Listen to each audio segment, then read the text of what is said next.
AfD, der Feind der Beschäftigten, warum diese Partei ArbeitnehmerInnen schadet.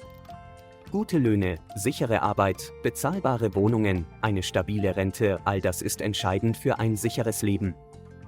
Doch es gibt eine Partei, die genau diese Grundlagen schwächt, die AfD. Sie behauptet, Politik für das Volk zu machen, doch in Wahrheit setzt sie sich nicht für ArbeitnehmerInnen ein.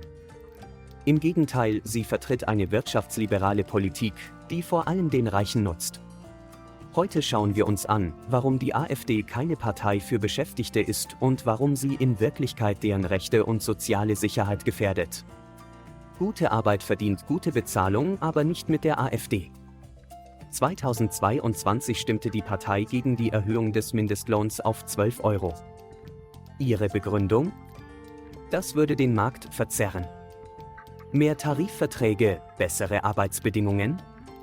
Die AfD lehnt gesetzliche Regelungen dazu ab. Streikrecht? Statt Arbeitnehmer zu stärken, will die AfD es einschränken. Wer für faire Löhne und gute Arbeitsbedingungen kämpft, findet in dieser Partei keinen Verbündeten. Der Sozialstaat ist eine Absicherung für uns alle. Doch die AfD möchte ihn abbauen, sie fordert Kürzungen im Sozialbereich, anstatt ihn zu stärken. Die gesetzliche Rente will sie schwächen und durch private Vorsorge ersetzen, was vor allem Gutverdienern hilft. Eine Corona-Sonderprämie für Beschäftigte in systemrelevanten Berufen wurde von der AfD abgelehnt. Statt sozialer Sicherheit gibt es mit der AfD nur Unsicherheit für Beschäftigte. Bezahlbarer Wohnraum wird immer knapper. Doch die AfD stellt sich klar auf die Seite der großen Wohnungsunternehmen. Mietpreisbremse? Lehnt die AfD konsequent ab. Mehr sozialer Wohnungsbau? Fehlanzeige. Stärkere Rechte für Mieterinnen? Kommt in ihrem Programm nicht vor.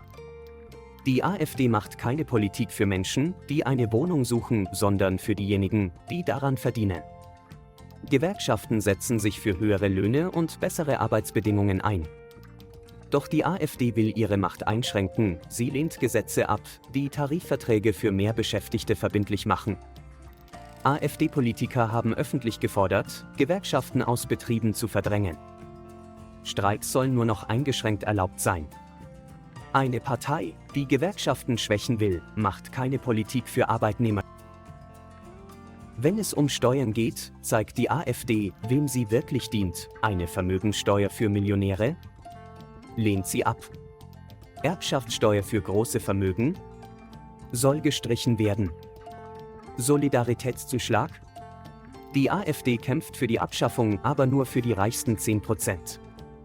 Während normale Beschäftigte ihre Steuern zahlen, will die AfD die Reichen noch weiter entlasten.